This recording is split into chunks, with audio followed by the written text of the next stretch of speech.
ओम नमो भगवते श्री मलयालयतीन्द्राय चरणो शिरसा नमामि शिरसा नमामि।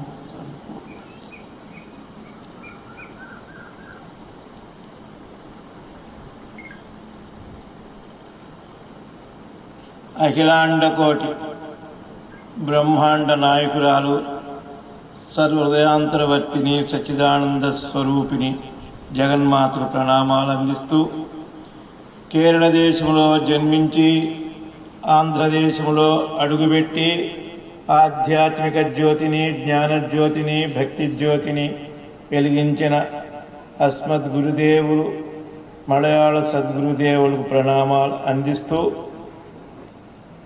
ఈ కార్యక్రమానికి పూర్ణత్వాన్ని ప్రసాదించేదానికి పూర్ణ పురుషులైనటువంటి శ్రీ కాళహస్తి శ్రీ సుఖబ్రహ్మాశ్రమ పీఠాధిపతులు పూజ్యులు శ్రీ విద్యాస్వరూపానందగిరి స్వాముల వారికి, అలాగే మా శంకరానందగిరి స్వామి వారికి, మా సర్వాత్మానంద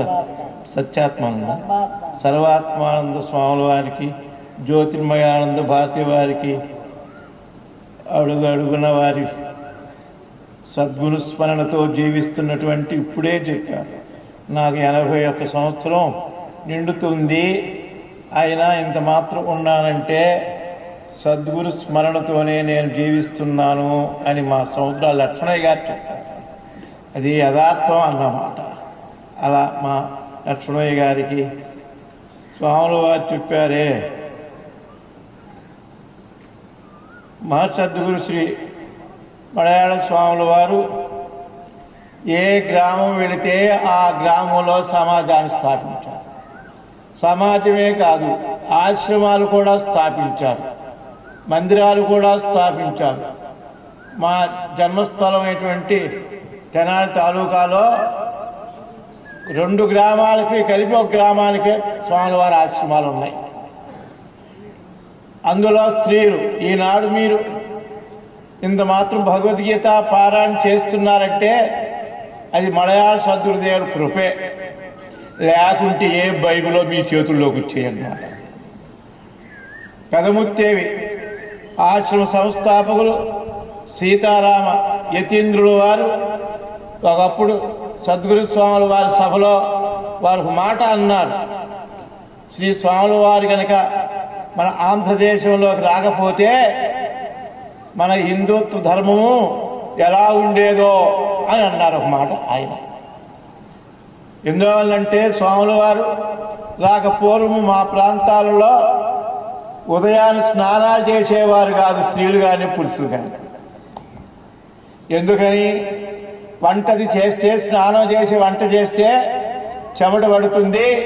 అందువలన స్నానం చేసిన తర్వాత, భోంచేసిన తర్వాత ఇంకా కొంతమంది రాత్రి భోంచేసి పడుకోబోయేటప్పుడు స్నానం చేసి పడుకునేవాడు మా ప్రాంతంలో స్త్రీలు.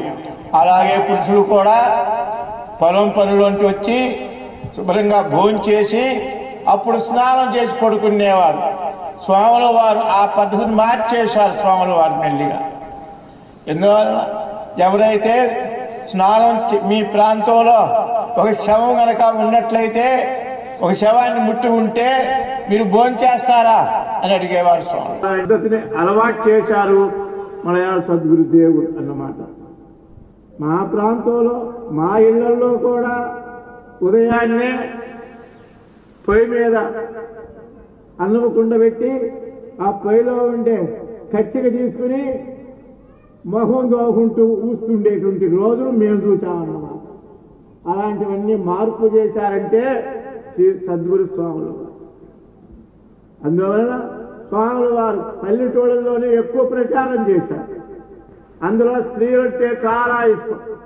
స్త్రీలు కనుక బాగుపడితే దేశమే బాగుపడుతుందనే వారు స్వాముల వారు. అందులో ఆశ్రమాలు చాలా స్త్రీల ఆశ్రమాలు ఉన్నాయి ఆ రోజుల్లో. గోవాడలో శేషమాంబ గారు, అలాగే గోడవల్లి లక్ష్మమ్మ గారు, ఆ విధంగా కృష్ణా జిల్లా పెనమలూరు ప్రాంతాలలో రత్నమ్మ, రాజరత్నమ్మ గారు, ఇంకా చాలా మంది ఆశ్రమాలు ఉన్నాయి మనకి. ఆ కృష్ణా జిల్లా శేషారత్నమ్మ గారు, శశిరేఖమ్మ గారు వీళ్ళందరూ కూడా స్వామివారి సభల్లో ఈరోజు నాకు స్వామివారు అక్కడ ధ్వజారోహణం చేసి అందరూ చక్కగా ఆ పవిట ఇట్లా సర్దుకుని శాంతి మంత్రాలు చెబుతుంటే స్వాములు వారి చాతుర్మాసాలు సనాత సభలు సప్తాహాలు నాకు జ్ఞాపకం వచ్చినాయన్నమాట. ఎందువలన అలా పవిత్రంగా స్త్రీమూర్తులు అలా తయారు చేశారు మా అనసూయమ్మ గారు. నిజంగా ఎంతో ధన్యులు అన్నమాట. కూడా నాకు అదే జ్ఞాపకం వస్తుంది. మిగతా సభలకు వెళితే మలయాళ స్వామి వారి సభలంటే విలక్షణమైన సభలు. సభల్లో కూర్చోవడం కూడా ఎవరినంటే వాళ్ళు కూర్చోబెట్టేవారు కాదు. స్వాములు వారు మొట్టమొదటిలో చాలా కదలకుండా కూర్చోవాలి. స్వాముల వారి సభలోకి వచ్చి వారు కూర్చుంటూ విగ్రహంలాగా ఉండేవారు స్వాముల వారు. నేను మాట చెబుతున్న స్వాముల వారు వచ్చి మొట్టమొదటి రోజు ఈ ఊరు వచ్చారంటే రేపు సభలైతే ఈరోజు సాయంకాలమే వేదిక మీదకి వచ్చేవారు ప్రణవాన్నిచ్చి పలికి తర్వాత వ్యాస స్తోత్రము, గురు స్తోత్రము, దక్షిణామూర్తి స్తోత్రము, భగవద్గీత ద్వాదశాధ్యాయ పారాయణ ఇవన్నీ చేయించి స్వాములకు మాట అనేవారు. ఎందువల్లంటే ఈ స్థలమంతా ఇప్పుడు పవిత్రమైనది.